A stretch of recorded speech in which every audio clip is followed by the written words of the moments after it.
All right, this is an oral history interview with Kim B. Wells for the Dole Institute of Politics at the University of Kansas. We are in the Institute, and today is Wednesday, April 18, 2007, and I'm Brian Williams. Kim, give us a little background on your family's political connections.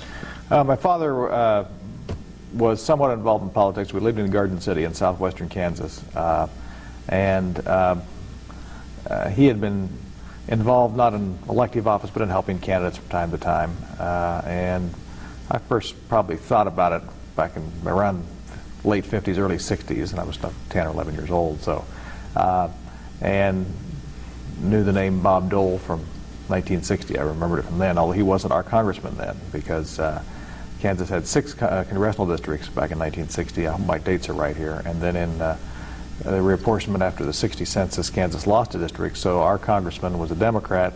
Senator Dole was in northwest Kansas, in Russell, obviously, and then the two ran in the new, what became the big first district in 1962. And that's, I think, when my dad's first involvement with Senator Dole came. And I don't remember exactly what his role was. He might have been the county chairman or something like that, but then later on did other things with Senator Dole, including he was a state chairman in 1968. I hope I have that right. Might have been 74, I guess. But he had worked for Senator Dole in several campaigns and other politicians. So that's how I got interested in politics to begin with. So what were some of your own personal early experiences?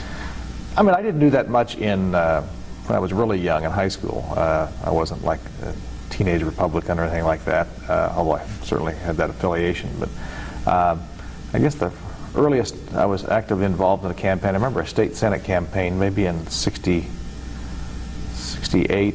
might have been 66. I came here to KU in 1967, so might have been the summer between that, one of those 2 years. It was a state senate candidate that I helped, and I didn't do a lot of door-to-door. I didn't start out just doing like kids normally do, because I worked at a radio station. My father was in the radio business, so from the time I was 13 on, I was not on the air yet, but working at a small radio station. And I loved that. I loved radio, so I didn't go out and do a lot of partisan political stuff. Although in a small town, the rules aren't quite the same. You're not like you're the anchor of the NBC Nightly News and then go to a rally for a Democrat or Republican that night. It's not quite, the rules aren't quite that strict. But I was always interested in politics, mainly, and part of it was because of the interest in the media. I loved the news. All my friends wanted to listen to rock and roll music when we were in the car. I wanted to turn over to the news to find the news, and the part of the news that always fascinated me as much as anything was the politics.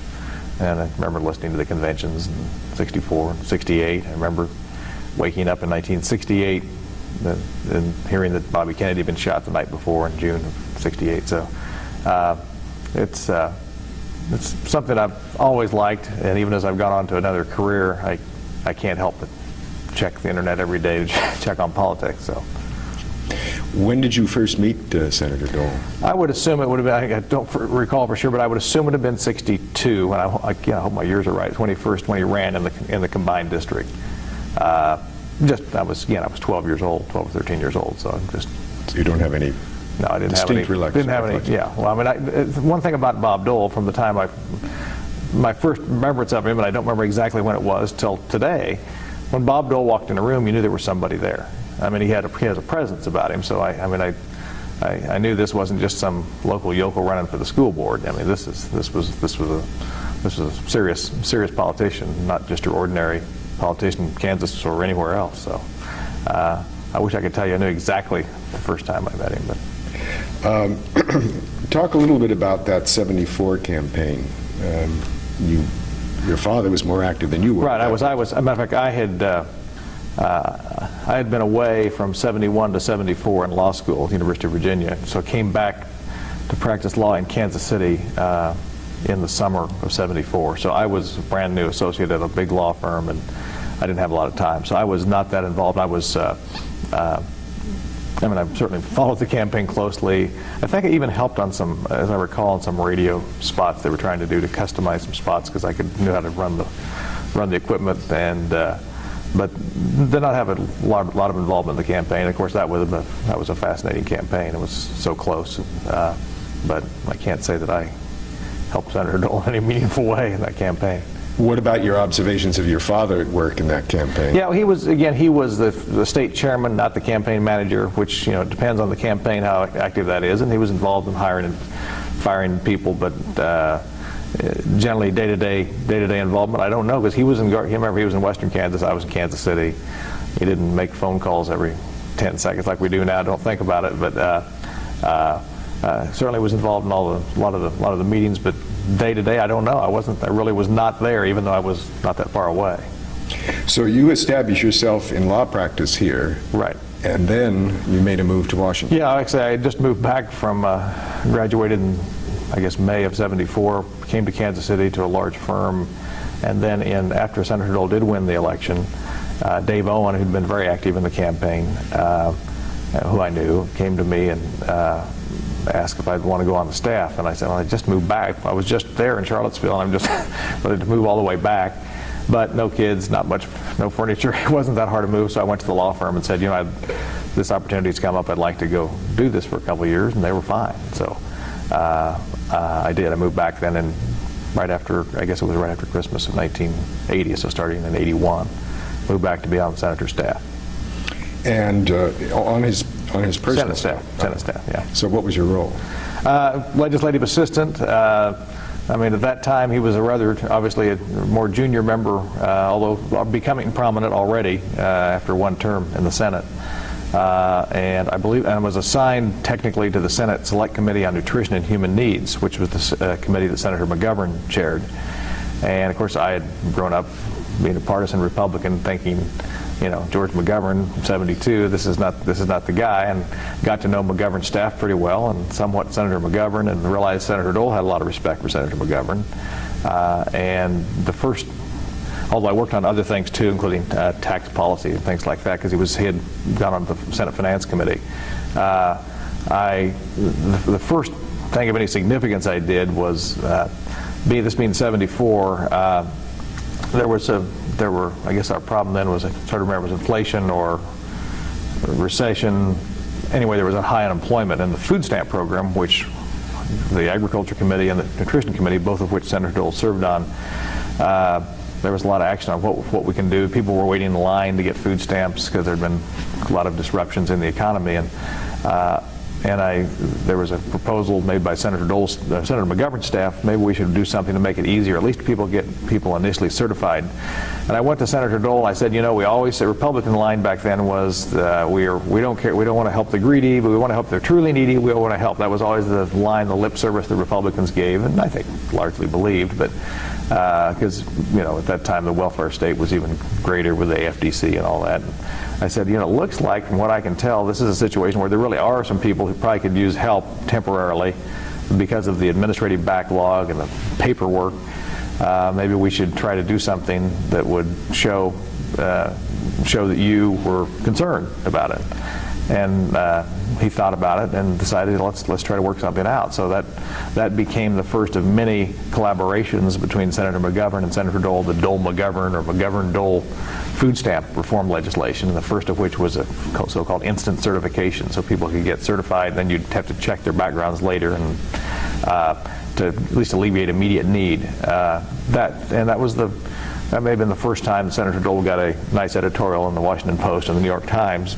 I don't know for sure, but it's the first time I remember one, because of course it was unusual that he had been this rock-ribbed conservative, at least in reputation, who now was taking the more liberal position on a social welfare issue, even though I argued it really wasn't. It was an example of this is a true need. Let's try to address it.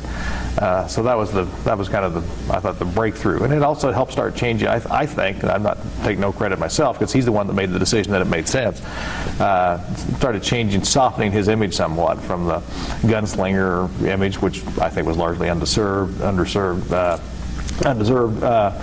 he. The thing that I remember before, obviously in '72 he'd been chairman of the party. I get my dates right, and he's the one that had offered the repeal of the Gulf of Tonkin resolution and infuriated Senator Fulbright, which was wonderful actually. But this was a people saw a different side of Dole, and I think as And this was, I think that, to this day, that's the one single event that from my involvement, that I remember that changed. Didn't change him into some kind of a bleeding heart liberal or anything. He just, I think, put a face on some kind of compassion in the Republican Party. So. I want to delve a little bit more into this, because this is such an important piece of legislation, and he's so known for it for the reasons that you've just given and such, and I want to sort of explore it a little bit more. Can you give me sort of the texture of his relationship with other senators around this issue? Yes. A little bit more about McGovern, maybe, Yeah. and then others. I mean, the various pieces of the Dole-McGovern food stamp legislation carried over a period of time. There was this initial instant certification to eliminating the purchase, there were some technical things, eliminating the purchase requirement, so instead of paying for giving $100, getting $160 worth of stamps, you just got $60 worth of stamps, just a little netting out thing. Those things took place over time, and he got to really enjoy, I think he really enjoyed the role of being a little bit against the grain of the Republicans, because he'd been a pretty much down the line party guy. And I remember at one point we had a hearing. There was the Ford administration. This would have been probably 75. The Ford administration proposed an alternative bill to one of the Dole-McGovern reform bills that was much more restrictive. And Senator Buckley from New York and Congressman Michael from Illinois had another bill, also much more restrictive. And I remember there was a hearing at the Senate Agriculture Committee on the several proposals, and of course the chairman of the committee at that point was Senator Talmadge from Georgia, conservative Democrat, but Senator McGovern was on the committee too, and most of the Democrats were liberal. And they had a hearing, and Senator Buckley was testifying on his bill, and I remember Senator Dole at one point asked him, does your food stamp bill have a burial allowance for those who starve to death? I mean, it's showing that kind of biting wit. And of course, the mainstream media loved that, you know. It's because they love Republicans going after other Republicans. I mean, he said it with a smile and all that. And actually what happened, some of the major the final reform legislation of food stamps happened after I really was not involved directly. Other people on the staff had taken over. And I'd moved to different duties with Senator Dole, but it was interesting that for me, growing up as a Republican, because of Senator Dole, to work on this food stamp legislation. And when things would go to the floor, I would be helping staff Senator Javits from New York, a very liberal Republican. And at one point, Senator Dole couldn't make it to the floor. There was an amendment to his bill being proposed, and he was tied up in the finance, I don't know, somewhere else. So Senator Humphrey, again, the lion of the Democrats, said he'd take care of the amendment. And I remember briefing Hubert Humphrey, which I could have never imagined 5 years earlier that I'm briefing Hubert Humphrey on a bill to carry the amendment. So, and I began to see then the respect that had developed, if it wasn't always there, because I wasn't there from Senator Dole's first steps into the Senate, between Senator Dole and people, and all the people in the Senate, both parties. There were a couple rough edges. I mean, Senator from Ohio, Saxby, made some bad comment, but for the most part, I saw that there was genuine affection for him from people on the other side of the aisle. And growing up, it's almost like it is now, much more. I thought that's the way it was, and then no, there really was some collegiality, even if they didn't agree on issues. And it became apparent more and more as he became later in his career when he became majority leader. That there was he could work with it. He could work with other people, and they actually liked him. And he could go on, meet the press, and take a shot at him. But I saw when it got to be serious legislating, he was in there, and people on both sides of the aisle, even the Republicans, when he was off on one of his more liberal things, like on food stamps or nutrition politics like that, everybody liked him, and that was, you could see then this was not just an ordinary senator. He was clearly already in the first part of his second term, or even probably in his first term when I wasn't there, starting to emerge as a serious national figure. So you didn't see him then having to backtrack in some other area to sort of recoup his... I don't recall that, no. I mean, he was always, tax policy and things like that. I mean, and economic policy. This would have been when President Ford was president, and then the first 2 years I was there, and he was clearly he wasn't some maverick Republican. He had an issue or two. I remember at one point that some of the national media would explain his support for the food stamp program, try to explain it away not as something that he felt from a passion standpoint or a good public policy standpoint, but it was because the farmers, there would be more food sold, which was total nonsense. The Farm Bureau didn't have any interest in the food stamp program. People like that. It really had nothing to do with it. I mean, whenever I'd see a reporter that had written that, I'd tell them that's something that's not even you don't have to trust me. Go look, call the Farm Bureau, call the farmers in Kansas whether they're real happy about Senator Dole's food stamp position. They either wouldn't know about it or care about it or be against it. So. Tell me how the same bill going through two committees, how does that work? Well, actually, the Nutrition Committee did not have legislative oversight. It was strictly it could have hearings, and it did not have, you did not mark up a bill in the Nutrition Committee. Then it went, a lot of the same members that were on nutrition were on the Agriculture Committee. And it was a committee actually created for Senator McGovern by the Democratic leadership to give him a platform on poverty and hunger issues, because that became, I believe there was a big CBS documentary in the early 70s about hunger in America, which was kind of a seminal documentary, and that kind of led to a lot of, so the Nutrition Committee was really just to get right down to it, it was a media vehicle for Senator McGovern, which he used quite well too. So characterize the McGovern-Dole relationship after that particular legislation. Yeah, I mean, there just seemed to be, and to this day, genuine affection between the men. I mean, they shared, they had a lot in common. Other than, they grew up in the Midwest. They grew up, without a lot of means. They went to the war. They were both war heroes. One turned out to be far to the left. One turned out to be more to the right. But it didn't seem to matter. It's the same relationship he had, and I could see this with Senator Inouye, Senator Phil Hart. They'd shared this common experience. He didn't share much of their political viewpoint either, and it's something that obviously I wasn't there, but it's obviously a powerful bond, that common war experience. And that's an interesting concept, of course, and I'm sure you're right. Any other comments you could make about that, the sort of shared World War II? Yeah, and I don't remember. And again, Senator Dole wouldn't talk about that a lot. I mean, he was sort of drawn out in later presidential campaigns to talk about the war. I mean, but I honestly have no personal recollection of them discussing it. So then you moved on. I moved on actually to come back to Kansas in middle of '77 to try to redo the Senate offices out here, because I really wanted to, frankly, I thought I needed to get back. I was going to go back to my law firm originally, but I need to get back. I didn't want to live in Washington forever. Although I loved Washington, it was fun. It was a great job for a 25-year-old. Now this, of course, intervening before I moved back was the vice presidential campaign in '76. So that obviously was a unique experience. So when did you come back here? I came back in '77, shortly after the '76 election. I came back in, I believe, the spring of '77. So most of these early involvements on nutrition and food stamps were '75, '76. Then '76, the Republican convention in Kansas City, and thought I was just going to go to the convention, and then ended up being, on the plane for the next 2.5 months. So let's start with that. You mentioned Ford's involvement in the food stamp issue, so you must have seen the White House a fair amount. No, I didn't actually. No, I wish I could tell you I was down there at high-level meetings, but no, I didn't. I've never met President Ford until Vail, Colorado, 3 days after Senator Dole was nominated for vice president, and we went out there for meetings. So no, I didn't really. Legislatively, I didn't have any direct. So from the perspective of the staff, did you see that nomination coming? No. I remember, as a matter of fact, in summer, before the convention of '76, I was in the office in Washington and had the radio on and heard that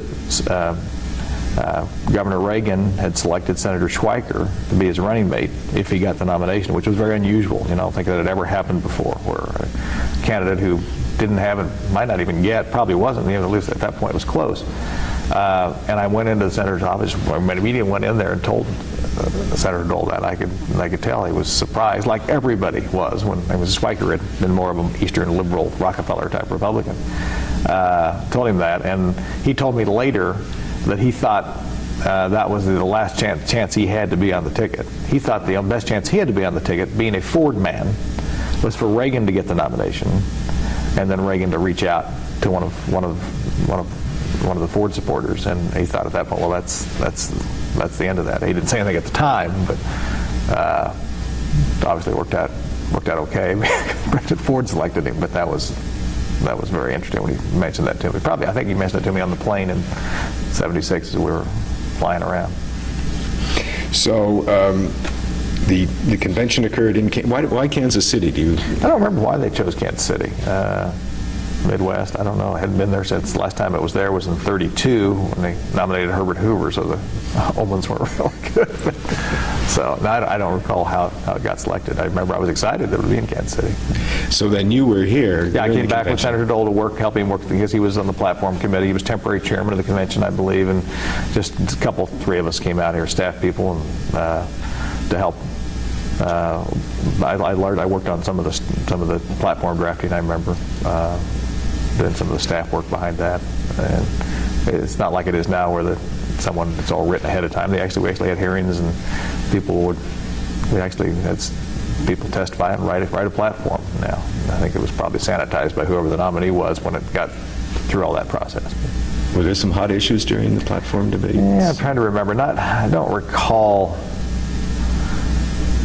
I wish I could tell you. I don't recall anything really too volatile. Probably forgetting something huge, but I don't recall it at this point. So he gets the nomination, and you go on his... Right, get on we flew back to Washington. This is an interesting story. We flew back to Washington. Convention was over on a Thursday. He was going to do some of the morning shows, or the Sunday morning shows, that Sunday, which he did. Matter of fact, I got to go with him. I think he did Meet the Press or Face the Nation. I remember, again, like being brought up in the media business. I mean, that was like really cool for me to be there, right on the set of those shows, which I've watched or listened to since I became aware of politics. So, and then the following Monday, we were in the office, and the phone, the operator buzzed me and said, "Senator McGovern's on the line for you." I said, "You mean he's on the line for Senator Dole?" "No, he wants to talk to you." I said, "Okay." I pick up the phone. I said, "Kim, this is George McGovern." I said, "I've got a couple ideas on how Bob can get under Jimmy Carter's skin." I thought, this is great. I'm hearing this history. The Democratic nominee for president from the immediately preceding election is calling me to give me some ideas on how the Republican vice presidential nominee, his friend, can get under Carter's skin. He did not like Carter. Matter of fact, he revealed here in the last year he voted for Ford. George McGovern said this, and he said, I think he said it in the context of when Mrs. McGovern died in the last year, that both of them had voted for Ford and Dole. They did not like Carter, which was very interesting. Of course, I distinctly remember I'm 26 or 7 years old at this time. I distinctly remember the conversation, him calling me. I don't remember what the things were. You even asked me that, because I don't remember exactly what it was that he told me. I mean, there were a couple little things. He thought he could needle him, but I thought, man, that was pretty good. And I passed them on to Senator Dole.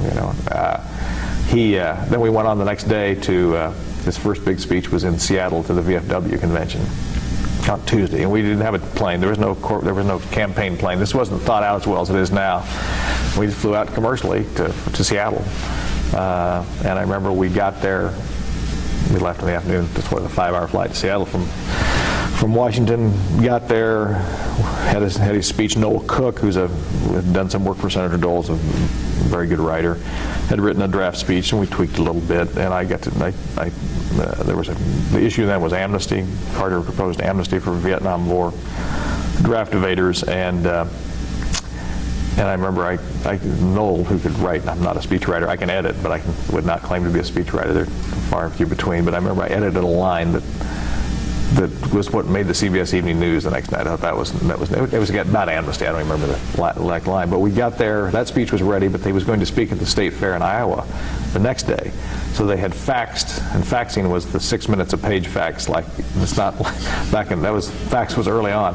They'd faxed his speech to the governor's office, and I believe the governor's office down to the hotel. Anyway, we get there, and it's on agriculture policy, which I basically know nothing about. I mean, I grew up in western Kansas. I can't identify crops, okay? And we get there, and Senator Dole he takes the speech, and this is like 10 o'clock at night, so like it's 1 in the morning, East Coast time.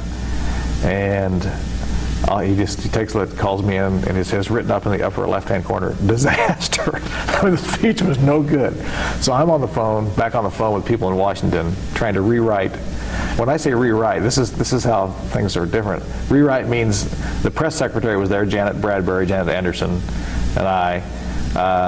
By rewrite, it means edit and retype myself on a typewriter, no computers, this agriculture policy speech, and be talking to people, Bill Taggart and Bill Wolford, who were in the Washington office, who knew something about it. I mean, I tried to put it in the words, and we got it done. And we flew back to Des Moines then after the speech in Seattle, and he gave the farm policy speech. But that's how that campaign started. Then later that week, I think we actually had an airplane, 727. But up to then, it was just flying by the seat of our pants. And Larry Speake was on the plane too, because Larry was assigned by the Ford White House to be the spokesman for the Dole campaign. So he could help a little, but he knew about as much agriculture policy as I did. So you were a three-person? Yeah, back there were three of us. Maybe there were a couple other, people carry bags, stuff like that. But it was for the first outing was very, very, very small. And there were the press. I don't even remember how the press. They must have gotten reservations on the same flight. I don't even remember how they got there. But by the end of the next weekend, they had a plane. And at that point, then we were on the same plane the rest of the time. What kind of a security detail was there? There were agents. Yeah, there were not a great number, maybe 3, 4 agents on the plane, and then obviously they had ground people. But that was matter of fact, the agents. When Senator Dole was go backwards in time a minute, when he was chosen for vice president, the word came on that Thursday morning in Kansas City. And he was staying at the Mulebach Hotel in Kansas City, and the way you knew you'd been selected, I mean, he got the call. I was in a room next door, and we had connecting, so I could go around the back, and agents showed up with a car, one agent, I think, to drive him back to the other hotel in Kansas City where President Ford was. And we tried to sneak him out the back door. But there were reporters, and his name had been floated. They knew then that he was maybe one, so the reporters in the hallway just on the 11th floor of the hotel. So that was the first time we encountered the Secret Service, which again, for me, I'd never really been around them before. Now, as you described this telephone call and you typing away, where were Ford's people in that mix? They weren't. This is what's interesting. They were not. I mean, looking back on it, I didn't. It's the first vice presidential campaign I'd been on, so I didn't know any better. It didn't even occur to me at the time, oh, wait a minute, this is supposed to be, this isn't a Senate campaign. We're supposed to be reflecting. Now, he knew what the Ford administration policies were on agriculture. I mean, Senator Dole was intimately involved with the issue, and so did the people that worked on it on Senator staff. But there was no, other than Larry being there, who's the press guy, he's not the ag policy guy or domestic policy advisor. There was nobody there, and we're just saying what we wanted to say. I mean, I'm confident that does not happen now in the vice presidential campaigns, at least not on purpose. I mean, but the same with the speech at the VFW. It was, I probably just messed that. It may have been the Legion. I think it was one. There was very little coordination. Matter of fact, throughout the entire campaign, I was the one that was carrying the issue stuff around on cards. Senator Dole is not as good with a prepared text unless he has a lot of time. He's much better off the cuff. So we've tried to get away from the written speeches, other than when it was a really formal speech, and use note cards with issues we could shift around from issue to issue. But I did them. Now we had White House briefing books that the president would use for like a debate or something like that. We'd get them, but there was no one. Never did I have anyone from the White House call me and say, "Now we want him to say this." They may have talked to him about some themes or something, talk to me, and I was the one that was giving him some of the things to say. Of course, most of what he said came out of here, not any cards I wrote. Acknowledging that Ford Dole came real close to winning that election. Right. Amazingly so, considering where they started. Right. Right.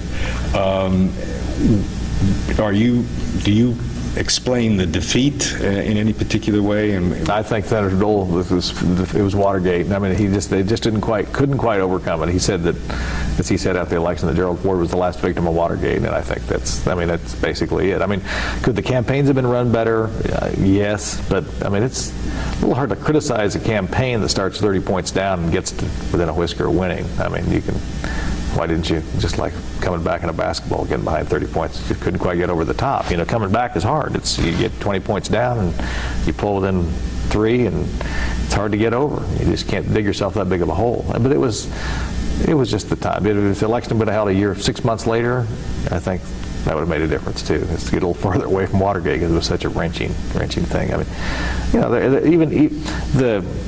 and that was Jim Baker's first big national campaign with to this day I've never met. But they did okay. But I look back on it when we did the debate in Houston. There was nobody there from the White House. They let him try to practice, but he wasn't really good at practicing in front of cameras. And the afternoon of the debate in Houston, which I think was October 15th of '76, he finally said, "Okay, why don't you ask me a few questions?" So it consisted of me, Senator Dole, sitting around a coffee table at the hotel in Houston, and Alan Greenspan, just sort of throwing questions at us how he might respond. That was the debate prep. I mean, that was the last-minute debate prep, and he did fine. Other than people remember a couple lines that that everyone thinks now. I always laugh about that. We talk about it.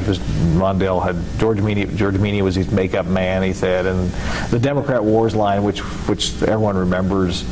I mean, you think of stuff people say now. It's just. Anyone that ever thought Bob Dole was some kind of a hatchet man, he's so tame. It's so much more respectful than what goes on day to day, banner every day now. So, but the striking thing looking back on the campaign was how little coordination there was with the vice presidential candidate, and Senator Dole was sort of deciding where to go. We'd decide where to go instead of the White House saying, "No, you will go here," which probably is the way it ought to run. Was there much chatter between Dole and Ford personally during the campaign? I think there was, but again, I wouldn't. They had phone conversations and we get together now and then, but I wasn't privy to that.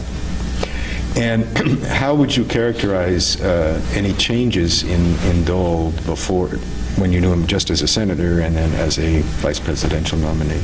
I don't think much. He was under a lot of pressure. You're doing 4 or 5 stops a day. You get tired, although his stamina is legendary. I mean, I was 26, he was 50-some, younger than I am now, and he had much energy more than I did.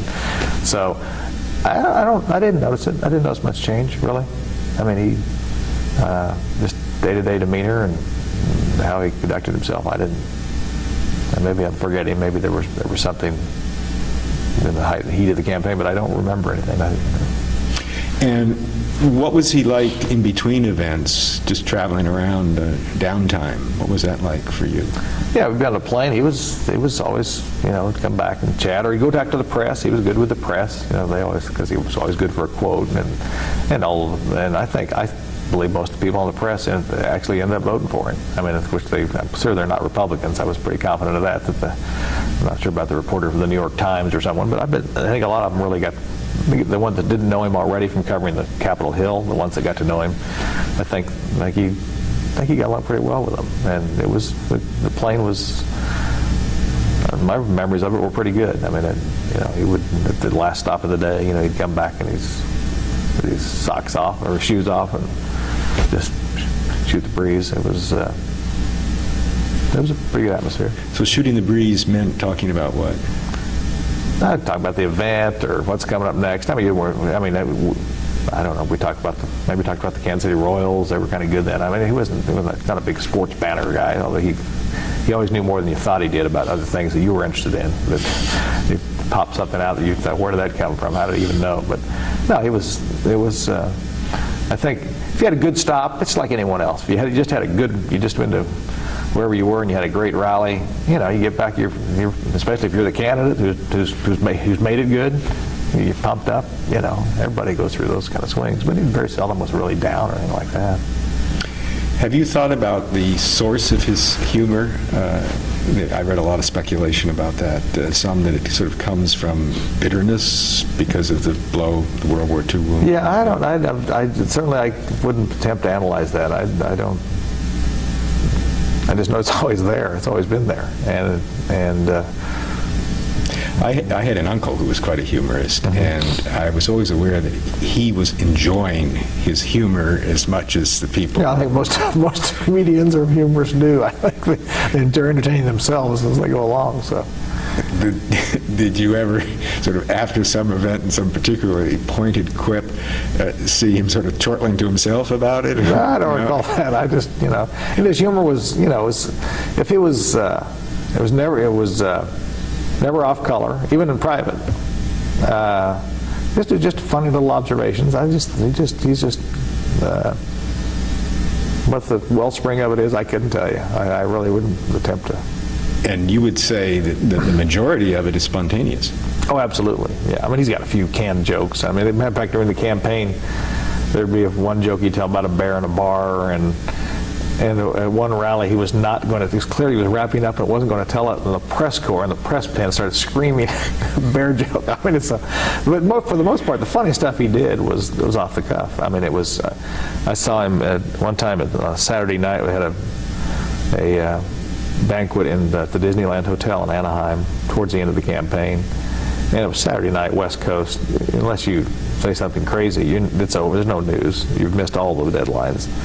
He just stood up there and had an audience, including some Hollywood people, just in stitches. I don't even remember any particular observations, jokes he told. I just remember remember Lloyd Nolan, the actor, was the MC, and he had that group. He just had a meat out of his hand. It was just I don't think he even talked about policy one time. It was just a bunch of one-liners or observations. So he was definitely on that night. My guess would be that one of the reasons the press found him attractive was because he was not giving the same speech at each location. Right, yeah, which he needed to. I mean, you look back on it, you don't need to keep the press entertained. You need to have a message.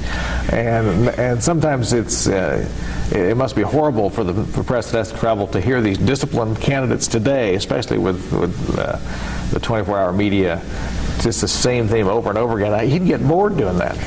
I mean, he'd say some of the same general things, but and he'd have some good wrap-up lines. But yeah, it wasn't a disciplined. And I don't think President Ford was either a disciplined message. There wasn't. Again, this gets back to the White House. Here's our message this week. Here's what we're trying to push. Tax policy or something like that. It didn't exist. Going back to your time with him in the Senate.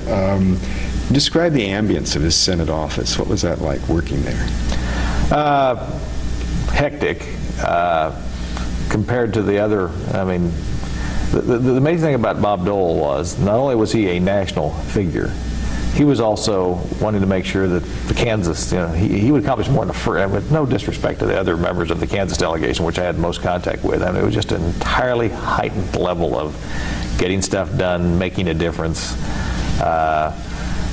And there were times it was just absolutely hectic trying to do two things. He's trying to catch a plane to go somewhere, and you're trying to get something done in the legislative battles, and he would, there are times when he could occasionally be short-tempered, but just briefly, and then he just learned to, okay, that's fine, and then he'd come back later and everything would be okay. But because he was trying to juggle 8 balls. He was trying to do something on food stamps and work on an amendment on a farm bill and get to the finance committee and give a speech and catch a plane at 2 and have someone get him to National Airport in time. It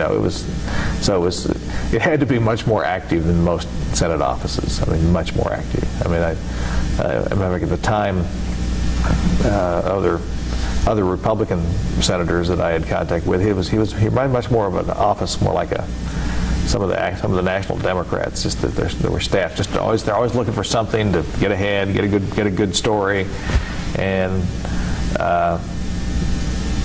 that was my focus. I mean, I got there. I remember telling the press secretary, we just want stories in Kansas. We can do anything you want, but that's this guy. We got to. This sort of. I mean, I was ambitious for him. Which I think he probably sensed and appreciated. I mean, that's what started with the food stamp thing, things like that. So he was always looking for a way to get involved. Plus, he'd come up with his own. He was very good legislative. He didn't need a strategist for the most part in terms of how to cut through the crap in the legislative process and make a difference and be a key player in various legislation, even long before he was in the leadership. So but you knew he was always on alert for that. It made the office. It made it kind of hard because he'd keep a lot in his head. This is part of because of his handicap. He just didn't write a lot of notes. He just to the day he left the Senate, he was all up here, knowing that Democratic senator really likes this issue. I mean, just keeping. That's why he was so popular. Which meant that you didn't always anticipate or know what he was thinking about, which meant sometimes it was hard to keep. Someone would come in to be an administrative assistant and find that they were being cut out. It wasn't because they were being cut out. It was just that he was sort of doing it himself. That changed over time as he got more and more responsibility, and he actually, frankly, had a better staff as he got to the leadership. And he got to be chairman of the finance committee. I was there and helped hire some of the top people that stayed with him then on through his leadership office that they're just a cut above the people in our office. Our office were mainly.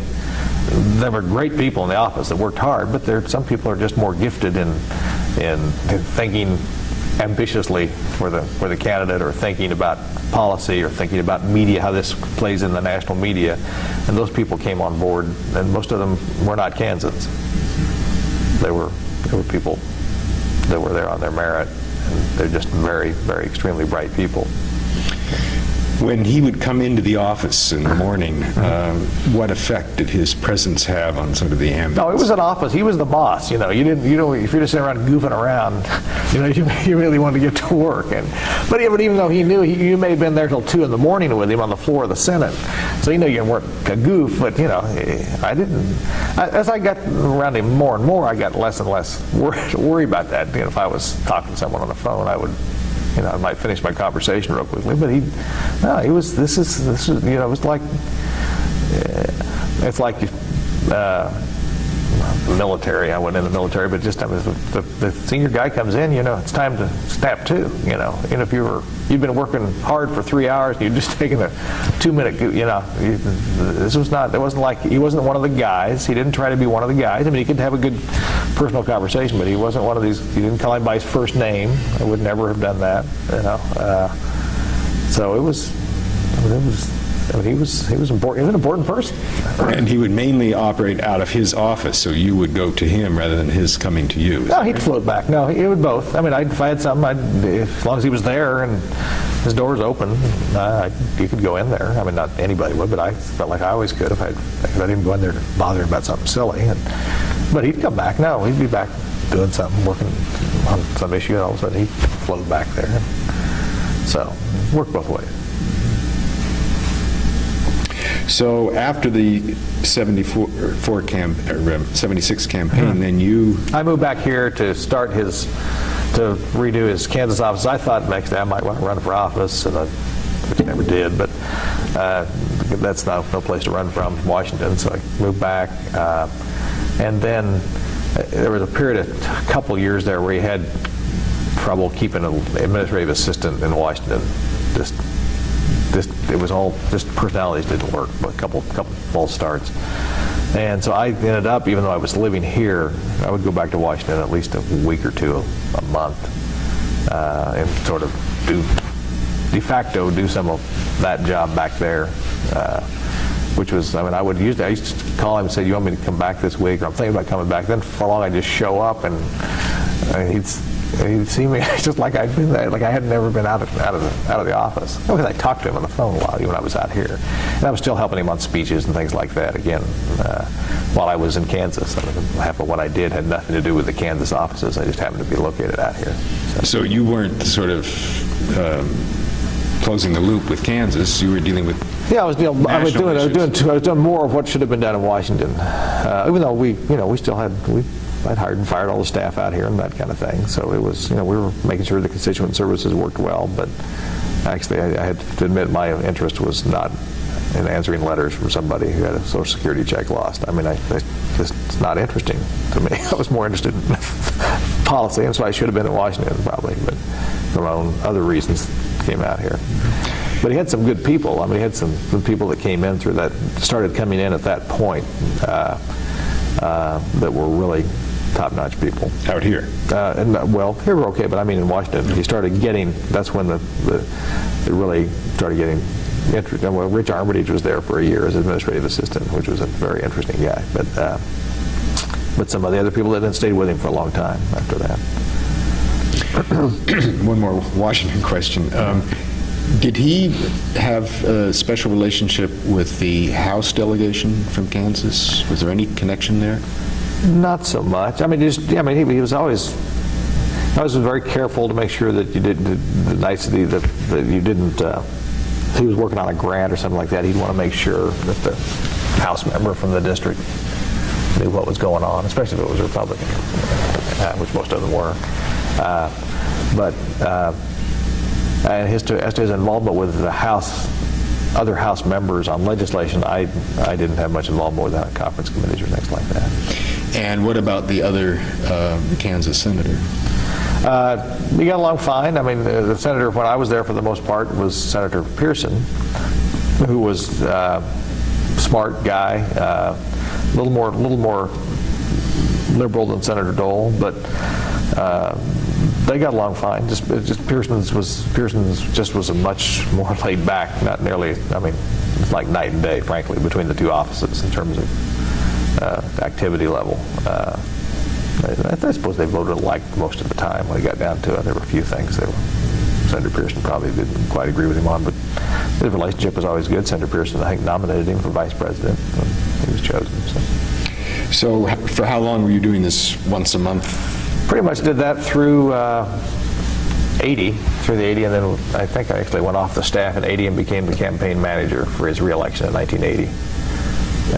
I did. I'm pretty sure that's right.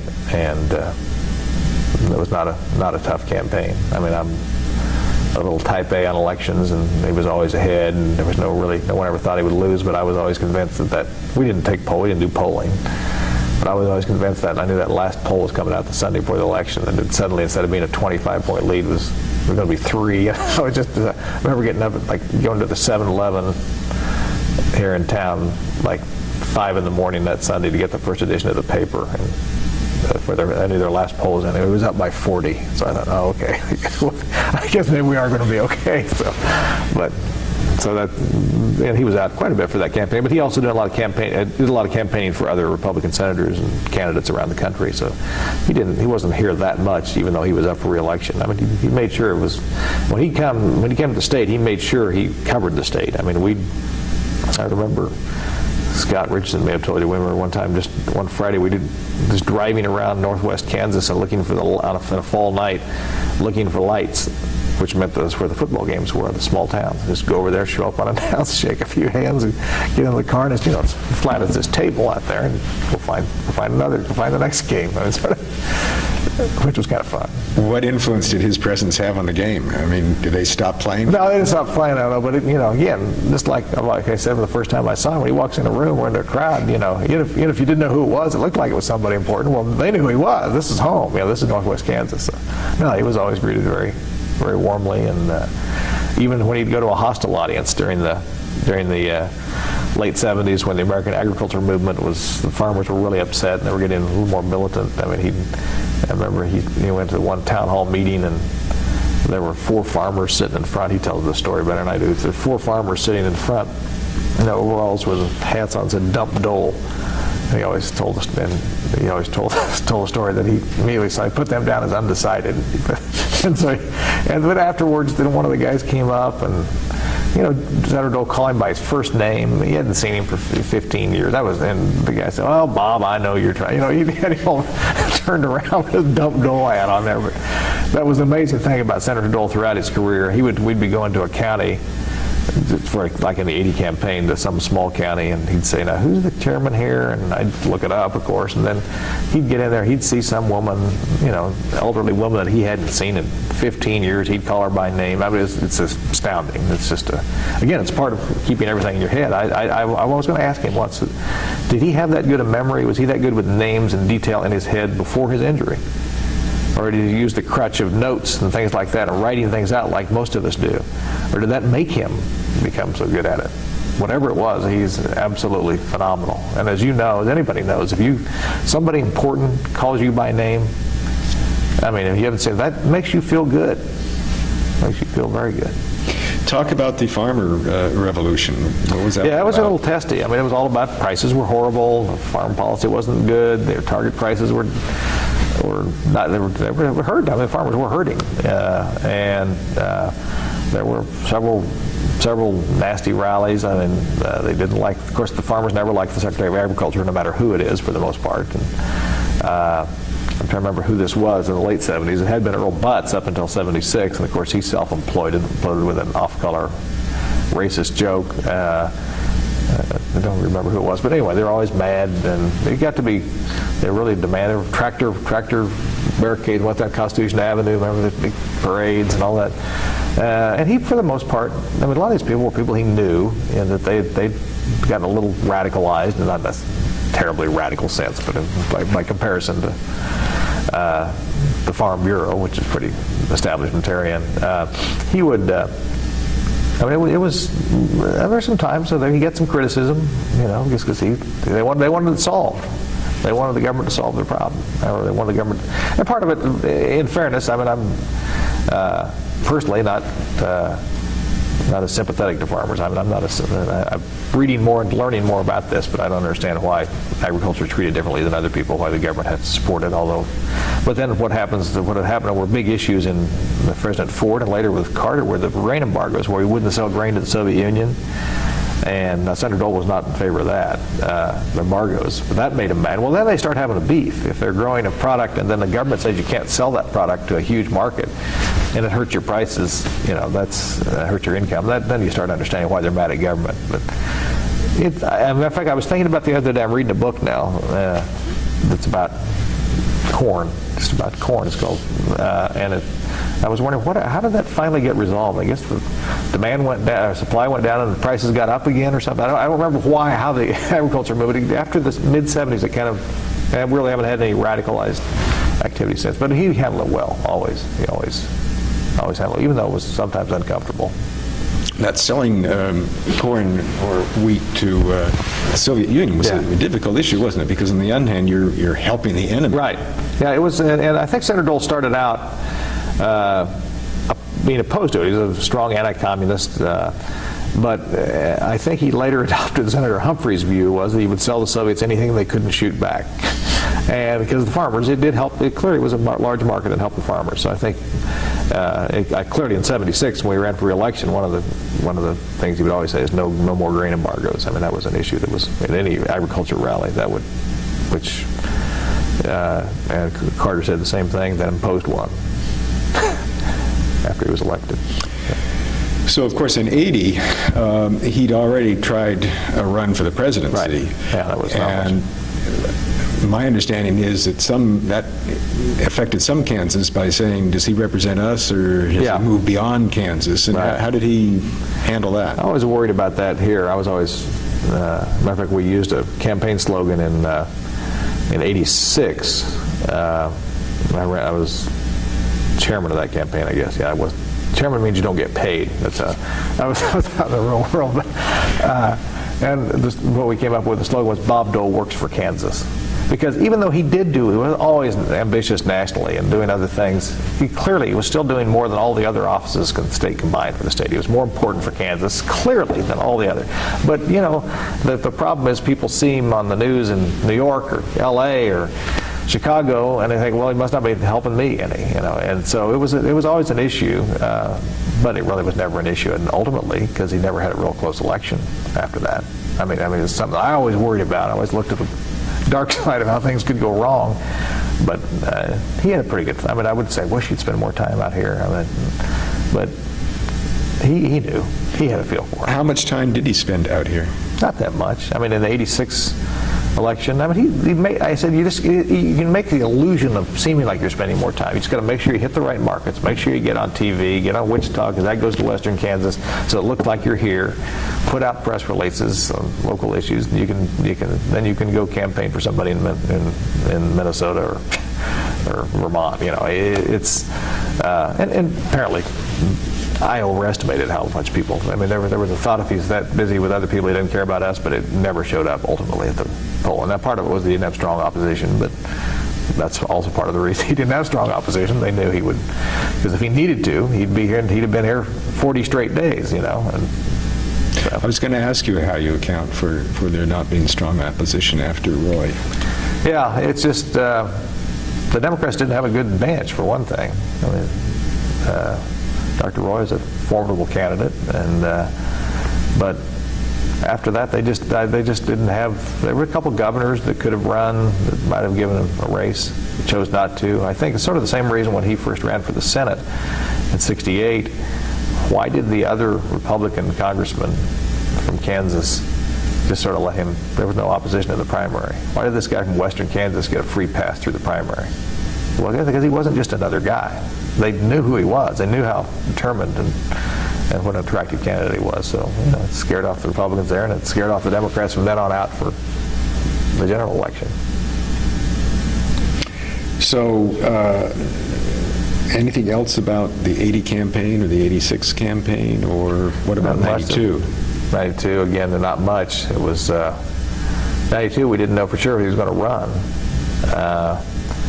and that's the campaign he didn't even tell me. He came out here to have a press conference, said he was going to run. I remember in Topeka, he didn't even have an announcement. There was nothing written out. And so he said, "Well, I'm here." And he opened the press conference up. Someone asked him, "Well, you're running?" He said, "Yes." That was it. That was his announcement. So most of those campaigns were pretty non-eventful. I mean, I don't remember much of anything. Again, I was not full-time person. I was practicing law, but we had campaign managers, but not a very big staff. And he got out enough to do what he needed to do. But and what about your participation in the '96? '96, I was not that involved because I was too busy. In '88, I was quite involved. In '88, when he ran, almost, but for a few votes in New Hampshire, things could have changed a lot.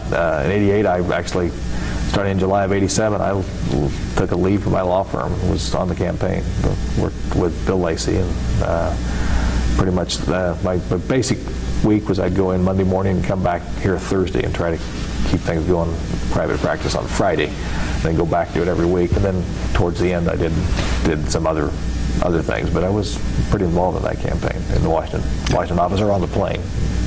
Anything stand out in particular about that?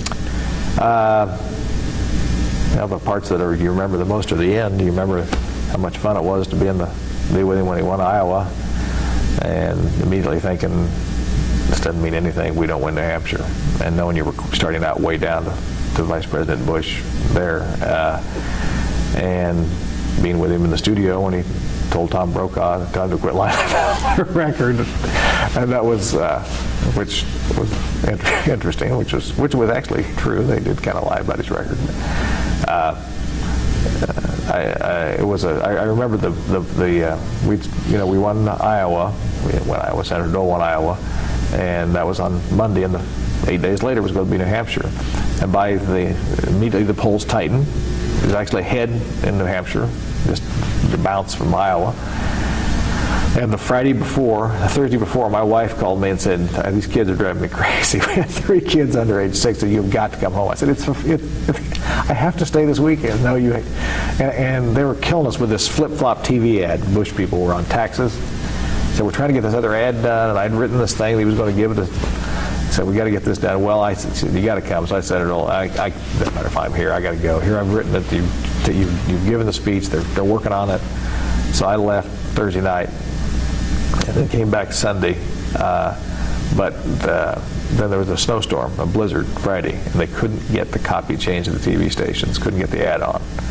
The ad that countered the Ford ad about, not the Ford ad, but the Bush ad about Dole being a flip-flopper on taxes. Don't know if it made any difference.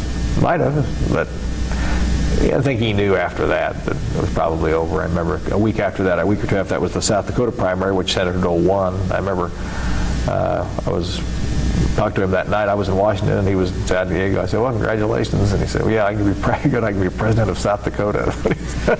So it was pretty much over after that, but it was I don't think anything else particularly. What's the last contact you've had with? On the phone, maybe a couple months ago. Just that was the last thing. Meaningful thing was getting Bill Lacey hired. I mean, that was Bill was looking for a career change, and they'd asked me to consider doing this, and I could find someone better than me, and so that was. Other than he's been out here several times. I've seen him when he's out here, but nothing. And I haven't been to Washington in a few years, so. We've come to the end of this tape. Okay. All right, you were starting to tell me a little bit about the importance of Dole. Yes, I mean, he is such an overpowering figure, and someone that I started working for him full time when I was 25 years old, and on and off involved in all of his campaigns, from all the way up through 96, and especially 88 and prior, every campaign, either as a chairman or on the campaign plane. And then people to this day, I'm still identified as, I'm Dole's guy, and it's, and I think about all the most interesting experiences I've had. I mean, and nothing compares to having worked for him, and I don't think it'd be that way maybe it'd be that way with any senator or prominent person, but I don't think so. I think it's something unique about him and his drive, his ambition, his involvement in issues that I was able to go from at age 25 being in the middle of major legislative battles in Washington, something that most people that get to be a legislative assistant in Washington, they're working for just another senator. They're not involved in anything. It's just sort of going along for the ride. And I'm right in the middle of it. I'm thinking, nothing can be better. This is all the most interesting experiences of my life. Save the birth of my children or something like that, they're all Dole experiences. They're not at the law firm, They're things that either because of him or through him I've been able to enjoy, and it's you look back on it, even though I appreciated it at the time, I appreciated that, hey, I'm 26 and I'm writing speeches for the vice presidential nominee of the Republican Party, and on the plane and meeting national press people that I used to listen to on the radio,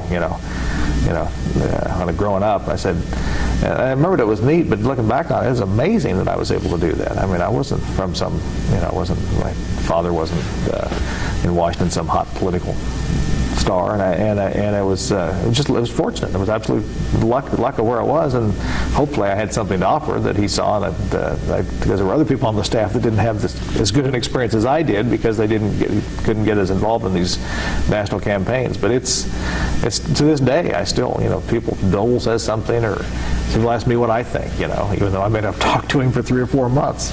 He's and in Kansas, being from Kansas makes it even more pronounced, because this is, he defines, he's a whole era is the Dole era. I mean, there were other people came and went on both sides of the aisle in various offices, senators, governors, but he was so much such much higher plane and such a much bigger time politician than anyone that we've ever had. I mean, he's, with all due respect to all the others that have served, I mean, he just towers over them. He towers over everyone he served with from the state, and anyone will have probably forever. I mean, forever is a long time, but he's unique. I mean, he's a unique individual, and I would just absolutely look back on it, it's really treasure the chance I had to work for him, and hopefully help him along a little way. We didn't get all the way where we wanted to get, obviously, 1600 Pennsylvania Avenue, but like I said earlier, I think I was as ambitious for him as he was ambitious for himself, which I think is probably why he liked me. I was going to ask you why you were the chosen one. Yeah, I don't know. I've always felt I was. I was. I mean, first of all, I think I had something to offer. I did know a little. I do have. I do have pretty good political instincts and communication skills, and I do care about policy. Matter of fact, I'm not interested in Karl Rove's job. I really don't care about. I mean, I care because I'm interested in the game, but the game is not what I love. The policy, but I understand the policy has to be interwoven with the game, and so did no one understood that better than Senator Dole. And so I think I don't have nearly the political skills. I could not do what he does. I could not ever be him as a candidate.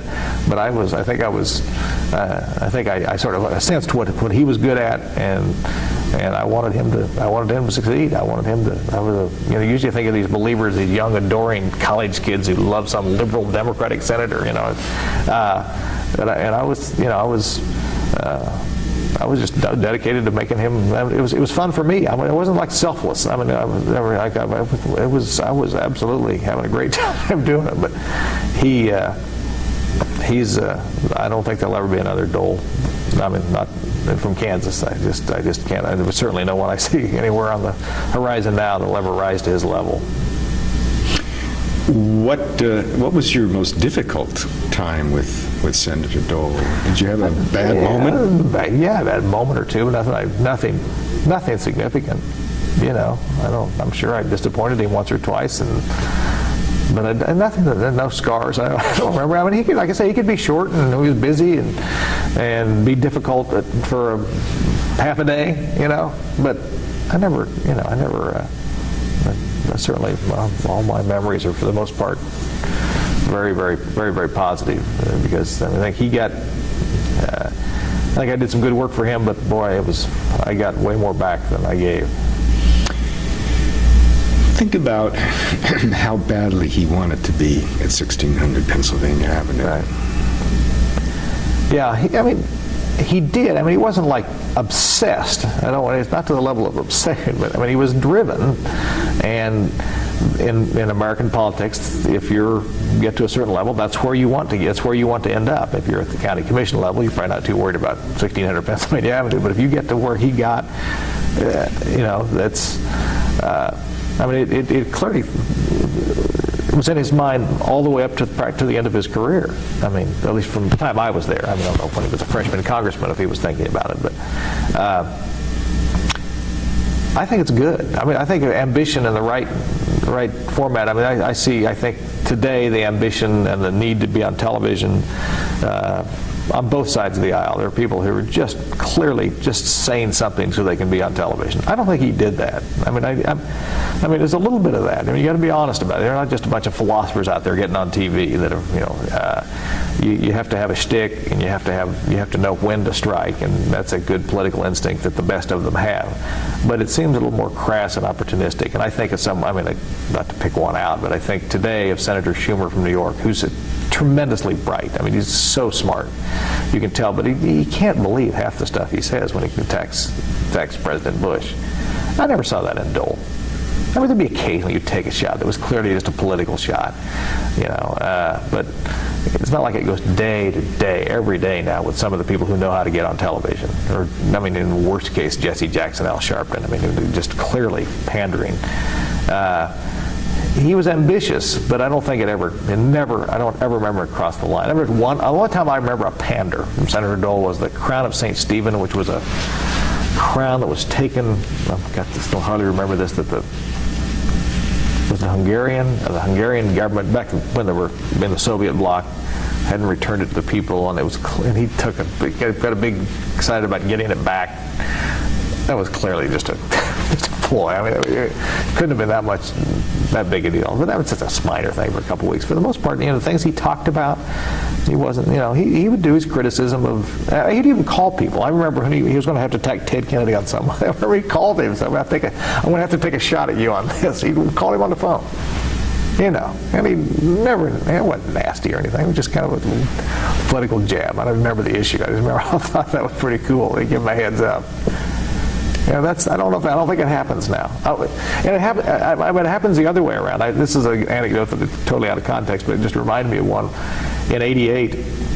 We're in his Senate leadership office having a meeting. I think Bill Lacey was there and Dick Worthland and some of the people were having a meeting, and Senator Inouye pops in, and they're having the Iran-Contra hearings, and he said, Bob, we found this cable that we're going to release tomorrow, something that kind of implicated Vice President Bush and something like that, and thought you might be able to use it. I mean, just I thought, I don't know if that happens now.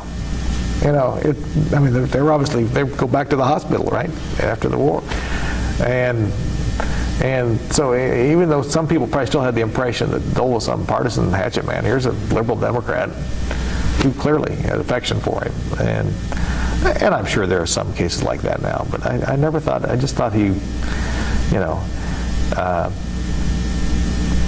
he had the right mix of ambition that went up to the line, but never, if ever, maybe a minute or two over the line. It was a, and I don't see that now. I see a lot of people that get attention. To get attention, they have to just be pretty harsh, you know. Both sides. I don't mean to. I picked the City Schumer, but it happens on the Republican side as well. It's interesting how long the perception of Dole as this sort of fiery, right, melancholy character persisted when, in talking to almost everyone who worked closely with him, right, they describe a very different person. Because people don't pay attention. I mean, they remember Democrat wars. They remember that. That's all they remember that. And they remember the rough campaign in '74 here. But the people in Washington knew better. The press knew better. I mean, one of the most telling things was when they did a poll of the elevator operators in the Capitol, which senator they liked best. It was Dole, or the policemen, the Capitol Police. They liked Dole. And as David Broder wrote one time, if we'd had a parliamentary democracy instead of a republic, Dole would already have been prime minister. I mean, there's just no question he would have been. And partly it's probably why he wasn't the greatest presidential candidate. He was perfect. He was perfect in the parliamentary system. He was great with his colleagues. Like I say, he'd always keep track of some obscure liberal Democrat, some little favor he could do, or something something important that he made sure he knew. Or if they were going to offer him a member that he knew the guy didn't like, he'd make sure it was he knew it was coming. Things like that. That he'd have been a great parliamentary leader and a prime minister. And I remember reading that from Broder that it's a different game when you go out there in retail politics. Reagan's much better at it, giving a speech. I mean, better than everybody, practically. But Reagan would have been horrible, probably, as a majority leader or the prime minister in a parliamentary. He'd been terrible to detail and that kind of stuff. Doesn't mean he wasn't a great president. But. Let's go back to Democrat wars just for a second, because you were there in the control room, probably listening to this. Yeah, I think so. I don't remember where I was. But. A, how did you think he intended it, and B, what was your reaction? Well, I think the way he intended it was that it's just as stupid to blame the Republicans the Democrats for every war in this country as it is to blame the Republicans for whatever they were blaming it, the bad economy, the recession, things like that. It's not. It didn't come out that way. I remember when he asked somebody how many people were killed in Vietnam. I remember he asked that before the debate, so he had the number, and he clearly wasn't suggesting that World War II was not a bipartisan war. I mean, that would be insane. But and telling this, and again, it's part of one of his weaknesses, and he got better over time. Saying something, I read Vice President Mondale, who he worked with well. They were on the Finance Committee together. I remember not a month before they were both nominated, we did a Dole-Mondale amendment, I remember. And he said something about George Meany was his makeup man, that might be fine at a dinner party. It didn't work on national TV at a debate, and Mondale knew better, too. Mondale was just here a couple weeks ago, Well, sitting in the control room, were you hitting your forehead? No, I don't remember. I remember this is not probably good. I didn't know it would be, but it was the easy way for it was a Friday night debate. I knew that would be probably what they would pick up on. Yeah, because it's the simple story. They don't have to understand anything about policy or anything to say it launched into a partisan attack, and I don't think it cost the Republicans the election by any stretch. Nothing to do with it. But. And what about the stop lying? That one I didn't. I knew that wouldn't come over well, but I didn't worry about that. It was over. It was over. You had to win New Hampshire. That was after we'd lost New Hampshire, so And going back, I know I'm jumping here like a tennis game, back to 76, where you said that he resisted any kind of preparation for the debate. He just did. They had a mock debate set up at Vice President Rockefeller's house on not Rock Hill Road. What's the road up north? Anyway, Foxhall, yeah. And he went over once, looked at it, wouldn't do it. Just didn't want to practice. He just felt awkward practicing. Should have. I think he did later for later debates, but he would do a little more. Is that true? Yeah, we did some in '88. I mean, not '76. There was only one debate in '76. And what about? Do you know about '96? I assume they did. I'm almost sure they did, but I don't know. Bill could tell you, or something like that. I don't know. Let's see now. I wanted to ask you, I guess go back to the matter of how much he really longed to be president. Oh, no, I know what I mean. I'm sorry, I'm mumbling here, because you really answered that. What kind of a president do you think he would have made? Yeah, I don't know. I think he'd have been good. I don't. It's so much of how good a president you are is dictated not just by what your demeanor is, but sort of what happens. The events seem to this day and age just overtake you. You know, Reagan turned out to be a great president. I wouldn't have necessarily predicted that. I mean, maybe because I didn't know enough about him. I should have seen that coming. Jimmy Carter was a disaster. You know, where would Dole have been? I mean, he wouldn't have been. He would not have rallying people in an emotional speech, prepared speech. Not his forte. I mean, he could. So I don't know. I think it would have just seen what happened. I mean, I used to try to think about that. What happened from '88 on with President Bush? Had Dole been there, how would things have been different? And I don't know. Of course, I think those guys were a lot alike. Really, I don't think he wasn't. He's also not a gifted speaker in terms of prepared text. So I don't know. It's hard to say. I mean, neither one of them were Clinton off the cuff. I mean, he was a master, you know. So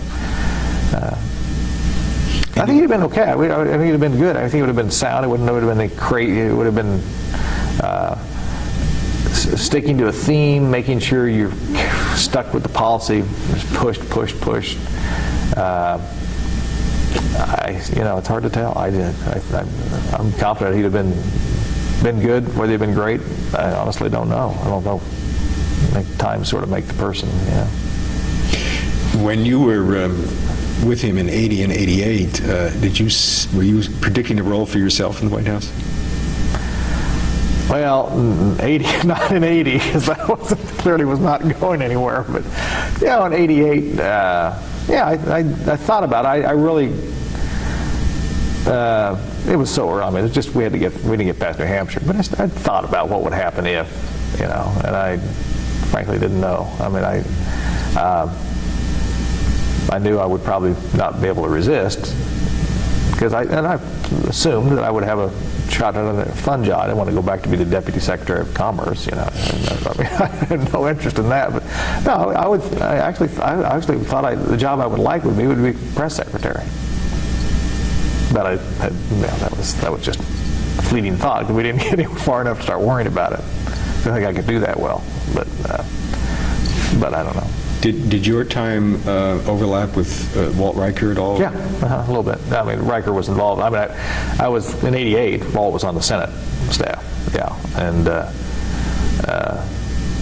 Walt's a good friend. He's a great guy. And I think he had a unique relationship with the press. I frankly don't see Walt ever being White House press secretary. But why not? I don't know. I mean, he could do it. I don't mean he's not confident. I think maybe I sell him short. Maybe it could be. You see, I mean, the good White House press, the ones that are really effective at it. I mean, including today, Tony Snow is very good at it, and some of the early Jody Powell was good, and he had nothing to sell, because this. So the communication skills, not just knowing the media. I mean, I might have been terrible at it. I'm not saying I've been any good at it. I just said that's a job I might like, but because I might not have the patience. I think you have to have the patience of these pack of wolves you're dealing with every morning. It must be hard. Talk to us a little bit about those of you who are veterans of service with Dole. Do you hang out ever or keep in touch, or what's through the Dole Institute? I see people. Yeah, there was a reunion a couple years ago which I could not go to. I was out of the country, but I talk to people now and then on the phone, and still see. There's still people around here, and talk to people in Washington. People who run the finance. Bob Lighthizer, Sheila Burke. I see her. So talk to them. Rod DeArmond. People that. But we're getting older. Not all here anymore either. Is there any common thread that you all share other than? Oh, there's the standard. I mean, Scott Richardson's the best. I mean, the standard, just the Dole caricatures. Hi, how you doing? Hold the pen in your right hand. I mean, everybody does it. Bill Lacey and others. I mean, there's a lot of affection for him, and just in a funny way, talking about what things are like. I mean, to this day, John Peterson, who worked for Senator Dole mainly out here, but has done a lot of, kept in touch with him. Whenever he calls me on the phone, he goes, "Hey, how you doing? Making any money out there?" Just the way Dole. So there's a lot of that. I interviewed Tom Korologos, and he said that he figured the reason he and Dole had an affinity is because they were both wise asses. Yeah, well, I don't know Korologos. That was a different relationship. I mean, I knew him, but that was, that's probably right. I would assume that's true. And Knopfsiger liked him too, Lynn Knopfsiger, who's the ultimate wise ass, and who was a great guy. But were you a collection of wise asses? No, I don't think that's true. No, I certainly was. I remember I was much younger and some of that involvement. I'm perfectly capable of being a wise ass, but I think I was much more circumspect in my behavior. And then I wasn't anywhere when a contemporary of Senator Dole's, and some of these. I mean, Tom Korologos had been, he had been the chief lobbyist for the White House. I'm still just a guy from Kansas. And maybe we will end with this. As a guy from Kansas, and speaking for the Republicans out here, how did the Washington operation look from the Kansas perspective? The Senate office, or I think generally it was viewed as pretty good. I think there were always frustrations between the field offices and the central office, because what happens there, the Senate office is going to immediately react to the senator. If he has something he wants to focus on, what someone out here wants to get done, if there's a time problem, it's going to go put to the back burner. So, but for the most part, I thought it worked okay. I mean, his constituent services were always as good or better than anybody else's, as he was also doing national politics at the same time. And constituent services, that was mainly operated out of the local office? For the most part, yeah. There were caseworkers in the Washington office too that would handle things that need to be done there, but there were, part of it is just showing the flag, really. And again, it's different back then, because long-distance phone calls, people didn't want to make long-distance phone calls. Now nobody thinks a thing about it. So anymore, I think the need for the constituent offices is really probably lessened, but doesn't mean they're not out here still, because that's the way it's always been done. Richard Norton Smith, who's also doing interviews in this project, is asking some people, what would you say to someone 10, 15 years hence who is a young person, and who was Dole? What would you say to someone about Dole the man, to someone who didn't know anything about him in the future? Right. I'd say he's one of the best legislators of the 20th century, one of the most important politicians of the 20th century, domestic politician, who came pretty close to being president of the United States. I would say there is no one up there today in the Senate that wields the kind of power or influence that Bob Dole did, because of the nature of the times and how things have changed. And, or for that matter, with George Mitchell, someone who's extremely competent in his own right. Times have changed. It may not, I don't know if we'll see another anyone that powerful. And they need to go read, they need to go learn about how a guy from Russell, Kansas could learn to be friends with people from, you know, upper west side of Manhattan, California and Hawaii, and they all respect him, and he was doing the most important legislative work in the country. And also the personal story of Dole is compelling. I mean, it's just absolutely amazing. I've often said if what happened to him happened to me, I'd have died in a hospital bed. Now, I hope maybe I'd have summoned up the energy and courage he had, but just watching his drive later in life, that was him, you know, and I think most of us just wouldn't have made it. And when we'd have little setbacks and someone would say, what do you think Dole's down in the polls? And reporters would say, there are a bunch of things going wrong in the campaign. I said, you think, how's he taking it? I said, how's he taking it? This is nothing. This guy was flat on his back for 2 years, you know. This is nothing. He'll survive this. How will he survive losing that election? Fine. He don't like it. He likes to win, but I don't have to worry about Bob Dole. Good. We're done? Okay? Great, thank you. Sure.